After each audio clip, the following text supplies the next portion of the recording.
في كروت تاني بمجرد انك نزلت التعريف وسطبته الجهاز يفضل يراستر اكتر من مره، وهنا لازم تعرف ان الكارت ده فيه مشكله وتبعد عنه. في كروت تاني بمجرد انك ما نزلت التعريف بتلاقي الشاشه في اللي بتفصل وتشتغل كل شويه، تفضل تطفي وتشتغل تطفي وتشتغل. المعروف انك انت بمجرد انك بتنزل التعريف الشاشه بتقوم فاصله مره وفاتحه، او فاصله الثانيه وفاتحه بس. انما لو لقيت الشاشه في اللي بتفصل وتفتح تفصل وتفتح تفصل وتفتح كده اعرف ان الكارت ده نفسه فيه مشكله. في كروت تاني بمجرد انك نزلت التعريف بتلاقي الجهاز بدا يهنج معاك، الماوس نفسه بدا يهنج معاك، كده تعرف ان الكارت ده فيه مشكله وتبعد عنه برضه. لو ظهر معاك اي حاجه غريبه بعد ما تدي تعريف الكارت اعرف ان الكارت ده فيه مشكله ولازم تبعد عنه. واعمل حسابك ان في كروت بتشتريها بتيجي تديها التعريف ما بتقبلش تعريف اصلا، دي برضه حاجه من الحاجات اللي لازم تبعد عن الكارت فيه. لو ما بيقبلش تعريفات يبقى ملوش لازمه الكارت، يبقى الكارت كده ده بايظ ملوش لازمه انك انت تشتريه. نيجي بعد كده لبرامج الضغط، وهنا هنحتاج كام برنامج اللي هنعمل بيهم تشيك على الكارت وهنضغط بيهم على الكارت عشان نقدر نحدد منهم حراره الكارت عامله ازاي، في نفس الوقت الكارت تحت الضغط اداؤه عامل ازاي،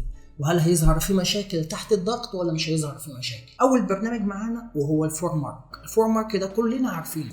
البرنامج ده بتقدر من عليه انك تعمل ستريس تيست على الكارت وتضغط على الكارت ضغط جامد قوي، وتقدر تعرف من خلاله درجه حراره الكارت تحت الضغط اعلى درجه بيوصل لها كام، وتقدر تعرف من خلاله الكارت ساحب وات قد ايه او ساحب طاقه قد ايه، وتقدر تعرف برضو اذا كان الكارت فيه مشكله هتبدا تظهر معاك وانت ضاغط على الكارت. بمجرد ان احنا هنشغل الفورمارك وهنضغط على الكارت لازم نضغط عليه لمده ما تقلش عن ربع ساعه. ربع ساعه انت بتضغط على الكارت، ومن ناحيه تانية انت بتشيك على كام حاجه لازم تشيك عليهم وانت بتضغط على الكارت. اول حاجه تبقى متابع حراره الكارت، اعلى حراره بيوصل لها كام ووصل لها في قد ايه، هل هي بتعلى تدريجيا ولا عليت مره واحده، وهل ثبتت ولا عماله بتعلى، لان هنا هتحدد معانا اذا كان الكارت ده يحتاج يغير معجون ولا مش هيغير معجون. المفروض الكارت في الطبيعي لما انت تبقى ضاغط عليه 100% في كروت بتبقى من 65 لحد 70 او 75.